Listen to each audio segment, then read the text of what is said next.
여러분, 2026년 3월 현재 원달러 환율이 1,420원을 돌파하며 2022년 10월 이후 최고치를 경신했고, 한국은행은 기준금리를 3.5%로 유지한 채 6개월째 동결 중이며, 가계부채는 1,900조 원을 넘어서면서 GDP 대비 104%로 세계 최고 수준을 기록했는데, SNS에는 인프 다시 오는 거 아니냐는 불안감이 확산되고, 유튜브에는 외환위기 재현 제목의 영상들이 쏟아지지만 정작 인프가 무엇이고 어떤 조건에서 오는지 정확히 아는 사람은 거의 없으며, 지금부터 제가 보여드릴 1997년 외환위기 메커니즘과 2026년 현재 상황을 비교 분석하면 인프는 갑자기 오지만 지금 한국 경제는 이미 무너지고 있는 중이고, 이번엔 한 방에 터지는 위기가 아니라 천천히 가라앉으면서 계속 가난해지는 구조라는 충격적인 진실을 명확히 이해하실 수 있을 것입니다. 먼저 인프가 오는 조건부터 정확히 짚어야 하는데, 인프는 아무 때나 오는 게 아니고 국가가 외화 즉 달러가 부족해서 빚을 갚지 못하거나 수입 대금을 지불할 수 없을 때 국제통화기금에 구제금융을 신청하는 것이며, 1997년 한국 외환위기는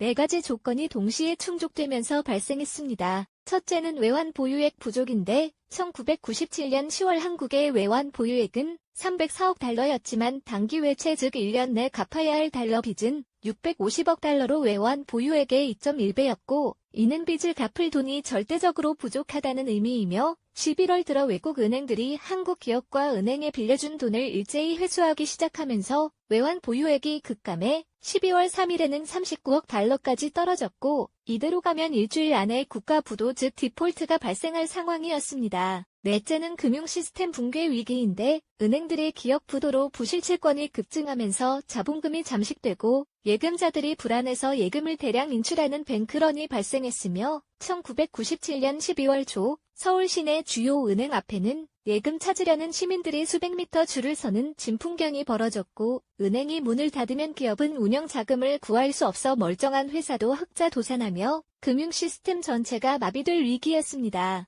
결국 1997년 12월 3일 한국 정부는 인프에 구제금융을 신청했고, 인프는 570억 달러를 지원하는 대신 혹독한 조건을 제시했는데, 금리를 30%까지 올리고 재벌 구조조정으로 대우그룹 해체, 은행 5곳 퇴출, 공무원과 공기업 직원 대량 해고, 외국인 투자 규제 완전 철폐 등이었으며, 이 과정에서 실업자가 178만 명으로 급증해 실업률이 8.7%까지 치솟았고, 중산층이 몰락하면서 노숙자와 이혼율이 급증했으며, 국민들은 금 모으기 운동으로 350만 온스의 금을 모아 달러로 바꿔 외채를 갚았고, 3년 6개월 만인 2001년 8월 인프 차입금을 조기 상환하며 외환위기를 벗어났습니다. 그렇다면 지금 2026년 상황은 1997년과 얼마나 비슷하고 얼마나 다를까요? 결론부터 말하면 지금은 인프와 똑같진 않지만 위험신호는 분명히 있고 4가지 핵심 지표를 비교해 보겠습니다. 위험신호 첫 번째는 가계부채 세계 최고 수준인데, 2026년 3월 현재 한국 가계부채는 1,900조 원으로 GDP 1820조 원이 104%이고 이급 평균 74%보다 30%포인트 높으며, 이는 국민 전체가 1년 동안 벌어들인 소득보다 더 많은 빚을 지고 있다는 의미이고, 특히 문제는 이 부채의 75%가 부동산 담보대출이라는 점인데, 집값이 떨어지면 담보가치 하락으로 은행이 대출 회수에 나서고, 집주인들은 집을 팔아도 빚을 못 갚는 깡통 전세와 하우스푸어가 되며 소비 여력이 사라져서 내수 경제가 무너지는 연쇄 효과가 발생합니다. 2026년 한국은행 자료에 따르면 가계 가처분 소득 대비 부채 비율이 207%로 소득의 2배가 넘는 빚을 지고 있고, 이자 부담만 년 70조 원으로 가처분 소득의 7.8%를 차지하며 금리가 3.5%에서 4%로 0.5%포인트만 올라도 이자 부담이 연 10조 원 추가되어 수백만 가구가 이자도 못 갚는 한계 차주로 전락할 위험이 있고, 실제로 2026년 1분기 가계대출 연체율이 0.38%로 전년 동기 0.29% 대비 31% 급등하면서 위험 신호가 나타나고 있습니다. 위험 신호 두 번째는 부동산 의존 경제 구조인데, 한국 가계 자산의 73%가 부동산이고 미국 35%, 일본 42%에 비해 압도적으로 높으며 이는 집값이 흔들리면 국민 자산 전체가 요동친다는 의미이고 2026년 3월 현재 서울 아파트 평균 매매가는 12억 5천만 원으로 2021년 고점 13억 8천만 원 대비 4% 하락했지만 지방은 평균 15에서 20% 폭락했으며 특히 세종시와 대전은 30% 이상 급락해서 집 산 사람들이 패닉에 빠졌고 집값이 계속 떨어지면 역자산 효과로 소비가 위축되고 건설 경기 침체로 일자리가 사라지며 은행 부실 채권 증가로 금융 불안이 확산될 수 있습니다. 위험 신호 세 번째는 환율 상승 즉 원화 약세인데 2026년 3월 현재 원달러 환율이 1,420원으로 2025년 평균 1,320원 대비 7.6% 상승했고 이는 원화 가치가 하락했다는 의미이며 원인은 미국 금리가 여전히 5.25%로 높아서 달러가 강세이고 한국은 수출 부진으로 경상수지 흑자가 감소하면서 달러 유입이 줄었기 때문이며 특히 반도체 수출이 중국 경기 둔화로 전년 대비 12% 감소하면서 무역 수지가 악화되었고 환율이 1,500원을 넘어서면 심리적 저지선이 무너지면서 외국인 투자자들이 한국 주식과 채권을 대량 매도하는 캐피탈 플라이트가 발생할 수 있으며 이는 환율을 더욱 끌어올려 악순환이 시작될 위험이 있습니다. 위험 신호 네 번째는 금리 높은 상태 유지인데 한국은행 기준금리가 3.5%로 2023년 1월 인상 이후 3년 넘게 고금리 기조를 유지하고 있고 이는 가계와 기업의 이자 부담을 가중시키며 특히 자영업자들은 대출 이자와 임대료, 인건비 3중고로 폐업률이 급증해서 2026년 1분기 자영업 폐업률이 12.3%로 2020년 코로나 팬데믹 때 11.8%를 넘어섰고 연체율도 1.8%로 사상 최고치를 기록하면서 자영업 대출 부실이 은행권으로 전이될 위험이 커지고 있으며 금리가 내려가지 않는 이유는 물가가 여전히 2.3%로 한국은행 목표치 2%를 상회하고 미국 연준도 금리를 5.25%로 유지 중이어서 한국만 먼저 내리면 환율이 급등할 위험 때문입니다. 여기가 이 영상의 킬포인트인데 지금은 인프처럼 한 방에 터지는 위기보다 서서히 무너지는 경제가 더 현실적이고 네 가지 측면에서 이미 붕괴가 진행 중입니다. 첫째는 소비 침체인데 2026년 1분기 소매 판매 증가율이 전년 동기 대비 마이너스 1.2%로 4분기 연속 마이너스를 기록하면서 내수가 완전히 얼어붙었고 백화점 매출은 7.8% 감소, 대형마트는 5.2% 감소, 편의점마저 2.1% 감소하면서 전 유통채널이 동반 부진이고 이유는 가계부채 이자 부담과 고물가로 가처분 소득이 줄어들었기 때문이며 실질 소득 증가율이 0.3%에 그치면서 소비 여력이 사라졌고 소비가 줄면 기업 매출이 감소하고 매출 감소는 고용 축소로 이어지며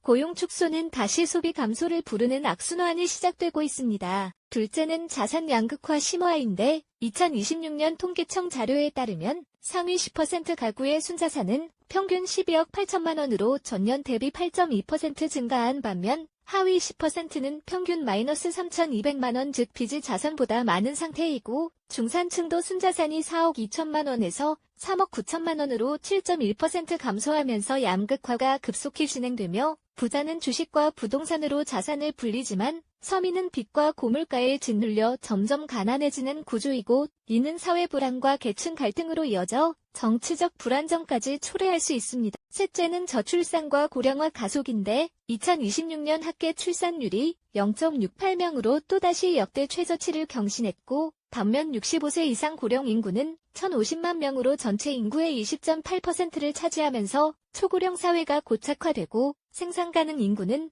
2026년 3,620만 명에서 2030년 3,480만 명으로 4년간 140만 명 감소할 전망이며 이는 세수 감소와 복지 지출 증가로 국가 재정을 압박하고 경제 성장 잠재력을 근본적으로 약화시켜 장기 침체의 단초가 됩니다. 넷째는 수출 의존 경제의 한계인데 한국 경제는 GDP의 44%를 수출이 차지하는 극단적인 수출 의존 구조이고 2026년 주력 수출품인 반도체는 중국 경기 둔화와 글로벌 재고 과잉으로 수출액이 전년 대비 12% 감소했으며 자동차는 전기차 전환 지연으로 8% 감소, 석유화학은 중동 증산으로 15% 급감하면서 수출 전체가 마이너스 성장을 기록했고 내수도 죽고 수출도 부진하면 소득 증가가 멈추고 소득이 안 늘면 소비가 더 줄어들며 이는 장기 침체 즉 일본식 잃어버린 30년으로 이어질 위험이 큽니다. 2026년 현재 에이전티 가입 기술이 경제 예측에 활용되면서 한국은행과 KD는 아이 시뮬레이션으로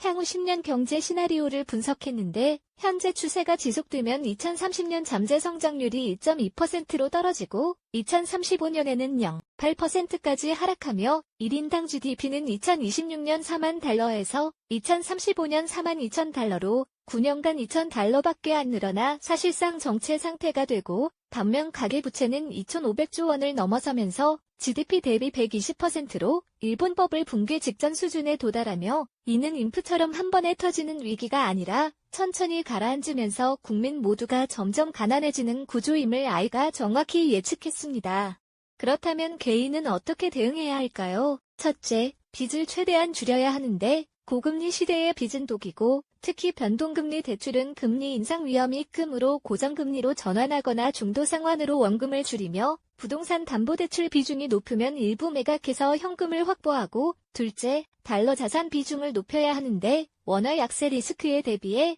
미국 S&P 500F나 달러 예금으로 30% 이상 분산 투자하며 셋째, 필수 소비의 지출을 줄이고 비상금을 확보해야 하는데 소득의 최소 20%를 저축해서 6개월 생활비를 현금으로 보유하고 넷째, 안정적인 현금 흐름 자산에 투자해야 하는데 배당주나 리츠처럼 매달 또는 분기마다 현금을 주는 자산으로 포트폴리오를 재편하며 다섯째, 자기개발과 건강관리에 투자해야 하는데 경제가 어려울수록 경쟁력 있는 개인만 살아남으므로 직무 역량을 키우고 건강을 챙겨서 오래 일할 수 있는 체력을 만들어야 합니다. 지금 당장 여러분 통장의 마이너스 대출 잔액과 신용카드 미결제금을 확인해보세요. 합쳐서 5천만 원 넘으면 이미 위험 수준이고 1억 원 넘으면 금리 인상 한 방에 무너질 수 있으며 반면 비상금이 1천만 원도 안 되면 실업이나 질병 같은 위기가 왔을 때 버틸 수 없고 인프는 1997년처럼 갑자기 올 수도 있지만 지금 한국 경제는 이미 무너지고 있는 중이며